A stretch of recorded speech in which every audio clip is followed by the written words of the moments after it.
അപ്പോൾ ഈ ഫ്രൂട്ട് എന്താണെന്ന് നിങ്ങൾക്ക് മനസ്സിലായോ? നിങ്ങൾക്ക് എല്ലാവർക്കും അറിയാവുന്ന ഫ്രൂട്ട് തന്നെയായിരിക്കും അല്ലേ? ഇതാണ് ബ്ലൂബെറി. അപ്പം ബ്ലൂബെറി എല്ലാവർക്കും അറിയാവുന്ന ഫ്രൂട്ടും എല്ലാവർക്കും ഇഷ്ടമുള്ള ഫ്രൂട്ടുമാണല്ലോ. അപ്പോൾ ഇന്ന് ഞാൻ ബ്ലൂബെറി എങ്ങനെ നടാം, അതിനെന്തൊക്കെ പരിചരണത്തിന് എന്തൊക്കെയാണ് വേണ്ടത് എന്നൊക്കെയാണ് പറയുന്നത് കേട്ടോ. പിന്നെ ബ്ലൂബെറി എന്ന് പറഞ്ഞെങ്കിൽ ഒത്തിരി ആൻറ്റി ഓക്സിഡൻസ് അടങ്ങിയ ഒരു സൂപ്പർ ഫുഡാണ് ബ്ലൂബെറി എന്ന് പറഞ്ഞെങ്കിൽ. എന്നാൽ ന്യൂസിലൻഡിൽ ഇത് വളരെ എളുപ്പത്തിൽ നട്ട് വളർത്താൻ പറ്റുന്ന ഒരു ചെടിയും കൂടെയാണ് കേട്ടോ ബ്ലൂബെറി. അപ്പോൾ ഇന്ന് ഞാൻ പറയുന്നത് നമ്മൾ ഈ ചെടി നട്ട് എങ്ങനെയാണ് അതിനെ സംരക്ഷിക്കേണ്ടതെന്നാണ് പറയുന്നത് കേട്ടോ. അപ്പോൾ ഇതാണ് എൻ്റെ ബ്ലൂബെറി ചെടി. ഇത് നടുമ്പോൾ ശ്രദ്ധിക്കേണ്ടതെന്ന് പറഞ്ഞെങ്കിൽ നമുക്ക് ന്യൂസിലൻഡിൽ ഇതിനെ നമുക്ക് നിലത്ത് നട്ടാണെങ്കിലും വളർത്താൻ പറ്റും, അതുപോലെ നമുക്ക് ചട്ടിയിലാണെങ്കിലും വളർത്താൻ പറ്റുന്ന ചെടിയാണ് ഇത്. ഒരു ബുഷായിട്ട് വളരുന്ന ഒരു ചെടിയാണ് കേട്ടോ ബ്ലൂബെറി. അപ്പോൾ ഞാൻ ഇന്നിവിടെ നട്ടിരിക്കുന്നത് ഈ ബ്ലൂ ഡ്രമ്മിനകത്താണ് കേട്ടോ. അത് 200 ലിറ്ററിൻ്റെ ഡ്രമ്മാണ്.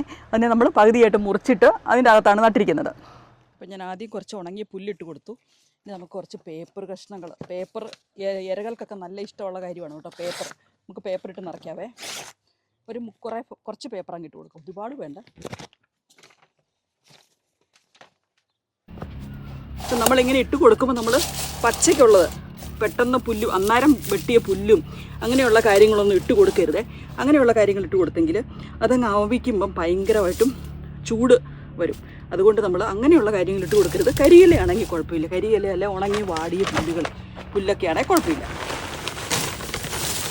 അപ്പോൾ ഇതൊക്കെ ഞാൻ കരിയില എടുത്ത് വെച്ചിരിക്കുന്നതാണേ.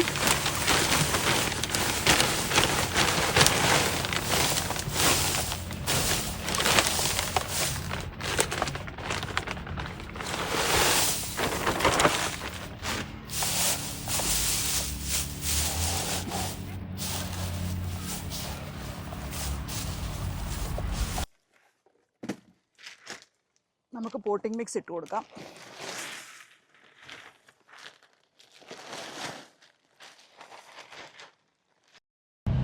അപ്പം ഞാനിവിടെ ഈ നമ്മുടെ പോട്ട് നിറച്ച് വെച്ചിട്ടുണ്ട്. നിറച്ചെന്ന് പറഞ്ഞാൽ മുക്കാലും നിറച്ചിട്ടുണ്ട്. ഇനി നമുക്ക് ചട്ട് കഴിഞ്ഞിട്ട് ബാക്കി നിറയ്ക്കാം. ഇതിൻ്റെ അകത്ത് നിറച്ചിരിക്കുന്നത് കണ്ടോ, നമ്മൾ കമ്പോസ്റ്റ്, പോട്ടിംഗ് സോയിൽ, അതുപോലെ നമ്മുടെ കരിയില, പേപ്പർ, അങ്ങനെയുള്ള എല്ലാം കൂടെ കൂട്ടിയാണ് നിറച്ചിരിക്കുന്നത്. ഇനി നമുക്ക് ഈ നമ്മുടെ ചെടിയിൽ നടാം. അപ്പോൾ ഇതാണ് എൻ്റെ ബ്ലൂബെറി പ്ലാന്റ്. വാങ്ങിച്ചിട്ട് വന്നതേ ഉള്ളൂ. ഇത് ഇന്ന് ഭയങ്കര ചൂടായിരുന്നു, അതുകൊണ്ട് ഇലയൊക്കെ സ്വല്പം വാടിയിട്ട് പോലും ഉണ്ട് കേട്ടോ. ഇത് കായോട് കൂടിയാണ് ഇത് വാങ്ങിച്ചിരിക്കുന്നത്. നമുക്ക് നടാം.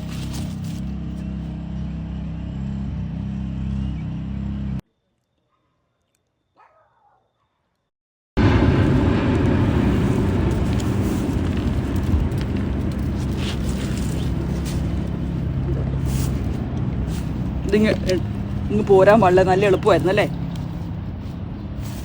ഇനി നമുക്ക് ബാക്കിയുള്ള പോട്ടിംഗ് സോയിലും കമ്പോസ്റ്റും കൂടി ഇട്ട് കൊടുക്കാം. അപ്പോൾ ഞാനിവിടെ നട്ട് കഴിഞ്ഞു. ഇനി നമുക്കിതിന് മണ്ണിട്ട് നിറയ്ക്കാം കേട്ടോ. ഞാനെല്ലാം മുക്കാലേ നിറയ്ക്കുന്നുള്ളേ, മുഴുവനും നിറയ്ക്കുന്നില്ല. എന്നെങ്കിലും ഒത്തിരി കനം വരും. അതായത് വെച്ചെങ്കിൽ ചെടി വലുതാകുന്നതനുസരിച്ച് നമുക്ക് മണ്ണിട്ട് പിന്നെ നിറച്ച് കൊടുക്കുകയും ചെയ്യും.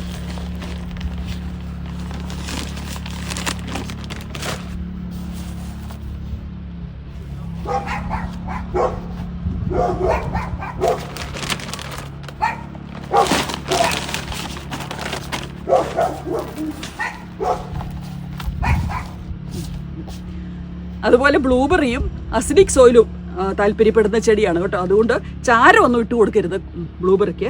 നമ്മൾ ഇതുപോലെ കോഫി ഗ്രൗണ്ട് ഒക്കെയാണ് ഇട്ട് കൊടുക്കുന്നത് നല്ലത്. അതുപോലെ തന്നെ NPK അടങ്ങിയ വളങ്ങൾ നമുക്ക് ഇട്ട് കൊടുക്കാം. അപ്പോൾ ഇത് നമ്മൾ NPK അടങ്ങിയ വളമാണ്. ഇത് പോട്ടിംഗ് സോയിൽ വാങ്ങിക്കുമ്പോൾ അതിൻ്റെ അകത്ത് കുറച്ച് വളമൊക്കെ കാണും. എന്നാലും നമുക്ക് ഇപ്പോൾ ഈ വളരുന്ന സീസൺ ആയതുകൊണ്ട് ഞാൻ കുറച്ച് വളം കൂടി ഇട്ട് കൊടുക്കുവാണേ. അതുപോലെ തന്നെ നമ്മൾ നട്ട് കഴിഞ്ഞ് വളം ഇട്ട് കഴിഞ്ഞെങ്കിൽ നമ്മൾ വെള്ളം ഒഴിച്ച് കൊടുക്കുകയും ചെയ്യണം.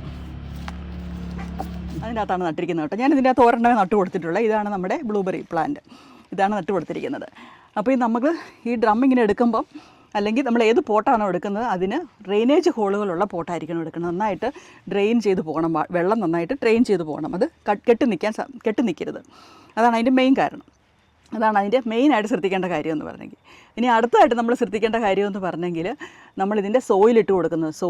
സോയിൽ ശ്രദ്ധിക്കുക എന്ന് പറഞ്ഞെങ്കിൽ നമ്മൾ അസിഡിക് ആയിട്ടുള്ള സോയിൽ വേണം ഉപയോഗിക്കാൻ. അതായത് അമ്ലതയില്ലാത്ത, അതായത് നമ്മൾ ചാരമൊന്നും അടങ്ങാത്ത ഈ മണ്ണ് വേണം ഉപയോഗിക്കാൻ വേണ്ടി. അസിഡിറ്റി എന്ന് പറഞ്ഞെങ്കിൽ നന്നായിട്ട് അസിഡിക് ആയിട്ടുള്ള സോയിലാണ് ഈ ബ്ലൂബെറിക്ക് താല്പര്യപ്പെടുന്നത്. അതായത് ഒരു pH എന്ന് പറഞ്ഞാൽ ബിറ്റ്വീൻ 4.5 ബിറ്റ്വീൻ 4.5 ഈ ഇതിലായിരിക്കണം ഇതിൻ്റെ pH ലെവൽ. അതുകൊണ്ട് നമ്മളെപ്പോഴും ഇതിന് വളമിട്ട് കൊടുക്കുമ്പോൾ നമ്മൾ കൂടുതലായിട്ടും അസിഡിക്കായിട്ടുള്ള വളങ്ങൾ ഇട്ട് കൊടുക്കാൻ ശ്രദ്ധിക്കണം. അതിന് കൂടുതലായിട്ട് അസിഡിക്കായിട്ടുള്ളതെന്ന് പറഞ്ഞെങ്കിൽ നമുക്ക് വീട്ടിൽ തന്നെ കിട്ടുന്നതെന്ന് പറഞ്ഞാൽ നമുക്ക് നമ്മുടെ ചായപ്പൊടിയുടെ പത്തി ഉണ്ടല്ലോ, ചായ ലീഫ് ഇട്ട് കൊടുക്കാൻ പറ്റും. അതുപോലെ തന്നെ നമ്മുടെ കോഫി ഗ്രൗണ്ട് ഇട്ട് കൊടുക്കാൻ പറ്റും. അങ്ങനെയൊക്കെയുള്ള കാര്യങ്ങൾ നമുക്കെപ്പോഴും ഈ അസിഡിറ്റി നിലനിർത്താൻ വേണ്ടി സഹായിക്കുന്നതാണ്. അതുപോലെ നമുക്ക് സൾഫർ അടങ്ങിയിട്ടുള്ള വളം ഇട്ട് കൊടുക്കാൻ സാധിക്കും കേട്ടോ. അപ്പോൾ അതൊക്കെയാണ് നമ്മൾ ഇതിൻ്റെ അസിഡിറ്റി നിലനിർത്താൻ വേണ്ടി നമ്മൾ നോക്കേണ്ടത്. അപ്പോൾ നമ്മൾ മണ്ണിൻ്റെ കാര്യം പറഞ്ഞു. ഇനി അടുത്തതായിട്ടെന്ന് പറഞ്ഞാൽ സൂര്യപ്രകാശം എന്ന് പറഞ്ഞെങ്കിൽ ഇതിന് സൺലൈറ്റ് ഉള്ള സ്ഥലത്ത് വെക്കുക എന്നുള്ളത്, ഷെയ്ഡ് വെക്കാതെ സൺലൈറ്റ് ഉള്ള സ്ഥലത്ത് നന്നായിട്ട് സൺലൈറ്റ് കൊടുക്കുകയാണെങ്കിൽ നന്നായിട്ട് ഇതിന് കൂടുതലായിട്ട് പ്രൊഡക്ഷൻ തരും.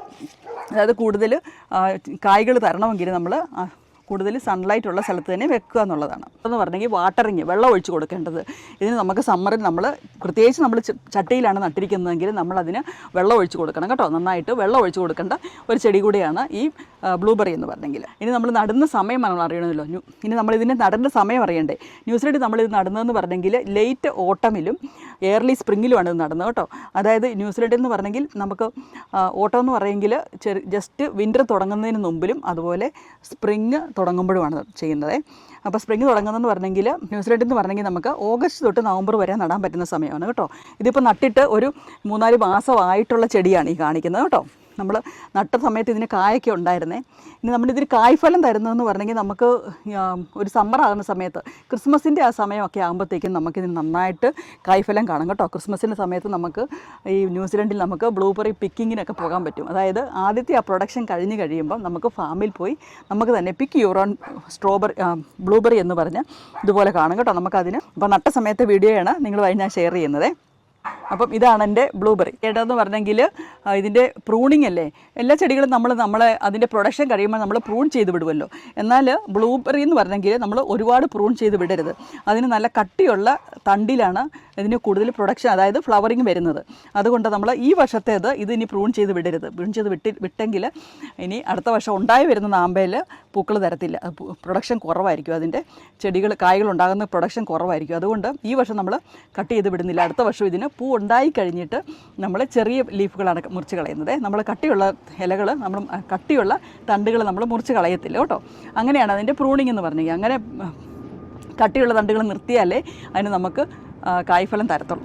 അതൊട്ടും മിക്ക ബെറികളിലും അങ്ങനെ തന്നെയാണ്. നമ്മൾ പുതിയതായിട്ട് വരുന്ന തണ്ടിൽ കായ്ഫലം തരത്തില്ല. അത് അതിൻ്റെ ഓൾഡ് തണ്ടിലാണ്, അതായത് പഴയ തണ്ടിലാണ് അതിന് കൂടുതൽ കായ്ഫലം തരുന്നത്. അതുകൊണ്ട് നമ്മൾ ഒരുപാട് പ്രൂൺ ചെയ്ത് വിടരുത് ഈ ബെറികളൊന്നും. അങ്ങനെ പ്രൂൺ ചെയ്ത് വിട്ടെങ്കിൽ അതിന് പ്രൊഡക്ഷൻ കുറയും. അപ്പോൾ നിങ്ങൾക്ക് ന്യൂസിലൻഡിൽ കുറച്ച് സ്ഥലവും ഉള്ളെങ്കിൽ നമുക്കിതുപോലെ ചട്ടിക്കകത്താണെങ്കിലും ഇതുപോലെ ബ്ലൂബെറി നമുക്ക് വളർത്താൻ പറ്റുന്ന ഒരു കാര്യമാണ് കേട്ടോ. ന്യൂസിലൻഡിൽ പല വെറൈറ്റി ബ്ലൂബെറികൾ അവൈലബിൾ ആണ്. ഒരു 10-70 വെറൈറ്റി ബ്ലൂബെറീസ് അവൈലബിൾ ആണ്. 2-3 വെറൈറ്റി നട്ടെങ്കിൽ കൂടുതൽ പ്രൊഡക്ഷൻ കിട്ടുള്ളൂ എന്നുള്ളതാണ് പറയുന്നത് കേട്ടോ. അപ്പോൾ ഞാനിവിടെ ഒരെണ്ണമേ നട്ടിട്ടുള്ളൂ. നമുക്ക് ഒരെണ്ണം കൂടെ മേടിച്ച് നടണം. 2-3 വെറൈറ്റി നട്ടെങ്കിൽ കൂടുതൽ പ്രൊഡക്ഷൻ കിട്ടുന്നതാണ്. നമ്മളിവിടുത്തെ ഗാർഡൻ സെൻറ്ററിൽ പോയി ഞാനിങ്ങനെ ചോദിക്കും കേട്ടോ ഓരോ കാര്യങ്ങളൊക്കെ. അപ്പോൾ അവർ പറഞ്ഞു തന്ന കാര്യങ്ങളാണ് ഞാൻ പറയുന്നത് കേട്ടോ. അപ്പോൾ ഞാനിവിടെ നട്ടിരിക്കുന്നതെന്ന് പറഞ്ഞെങ്കിൽ റാബിറ്റ് ഐ എന്ന് പറയുന്ന ഒരു ടൈപ്പ് ബ്ലൂബെറിയാണ് ഞാനിവിടെ നട്ടിരിക്കുന്നത്. അപ്പോൾ ഇതിൻ്റെ പല വെറൈറ്റി ഉണ്ട്. ഇതിൽ വേറെ ഒരെണ്ണം കൂടെ നമുക്ക് അടുത്ത വർഷം മേടിച്ച് നടാം അല്ലേ. അപ്പോൾ അത്രേ ഉള്ളൂ ഇന്നത്തെ വീഡിയോ എന്ന് പറഞ്ഞെങ്കിൽ. നമ്മൾ ബ്ലൂബെറി നട്ടതും അത് ഞാൻ നട്ടപ്പോൾ ഇതിൽ കായൊക്കെ ഉണ്ടായിരുന്നു കേട്ടോ. അപ്പോൾ അതിൻ്റെ കായൊക്കെ തീർന്നു. പിന്നെ ബ്ലൂബെറി നമുക്ക് അടുത്തായിട്ട് ശ്രദ്ധിക്കേണ്ട കാര്യമെന്ന് പറഞ്ഞെങ്കിൽ പക്ഷികൾക്ക് വളരെ ഇഷ്ടമുള്ള ഒരു ഫ്രൂട്ടാണ് ഈ ബ്ലൂബെറി. അപ്പോൾ അതുകൊണ്ട് നമ്മൾ കായ ഉണ്ടാകാൻ തുടങ്ങുമ്പോൾ തന്നെ ഒരു ബേർഡ് നെറ്റ് ഉപയോഗിച്ച് നമ്മൾ അതിനെ കവർ ചെയ്തില്ലെങ്കിൽ നമുക്കൊന്നും കഴിക്കാൻ കിട്ടത്തില്ല, പക്ഷികൾ തിന്നിട്ട് പോകും കേട്ടോ. അപ്പോൾ അതുകൊണ്ട് കായ ഉണ്ടായി വരുമ്പോഴേ നമ്മളിതിനൊരു നെറ്റ് ഉപയോഗിച്ച് കവർ ചെയ്ത് വെച്ചാലേ നമുക്ക് കുറച്ചെങ്കിലും നമുക്ക് കിട്ടത്തുള്ളൂ കഴിക്കാൻ, അല്ലെങ്കിൽ പക്ഷികൾ കൊത്തിയിട്ട് പോകും. ആണ് എൻ്റെ ബ്ലൂബെറിയെ. ഞാൻ ഈ ബ്ലൂബെറി നട്ട സമയത്ത് ഇവിടെ ഒരു ഇത് കണ്ടോ, ഇതുപോലെ ബീൻസിൻ്റെ 2 കുരു ഇട്ടതാണ്, ബീൻസിൻ്റെ 2 വിത്ത് ഇട്ടതാണ് കണ്ടോ. അപ്പോൾ അതിൽ ബീൻസ് വലുതായി, ഇത് ബീൻസ് ഉണ്ടാകുകയും ചെയ്തു. അപ്പോൾ ഇതാണ് എൻ്റെ ബ്ലൂബെറി പ്ലാന്റ്. ഞാൻ ഒന്നും കൂടെ കാണിക്കാം. ഇത് ഇത്രയും മുഴുപ്പമായിട്ടുണ്ട് കേട്ടോ. അപ്പോൾ ഞാൻ ഈ ബ്ലൂബെറി നട്ട സമയത്ത് ഇത് കണ്ടോ, ഈ 2 ബീൻസിൻ്റെ 2 വിത്തും കൂടി ഇട്ട് കൊടുത്തതാണ്. ഇപ്പം ബീൻസിലും ഇതുപോലെ കായായിട്ടുണ്ട്. ബീൻസ് ഇവിടെ സ്ഥലമുണ്ടല്ലോ, അതിൻ്റെ സൈഡിൽ ഒരു കോലൊക്കെ കുത്തി ഇതിനിവിടെ റെഡിയാക്കി വെച്ചിട്ടുണ്ട്. അപ്പം ബീൻസൊക്കെ തരാൻ തുടങ്ങിയിട്ടുണ്ട്.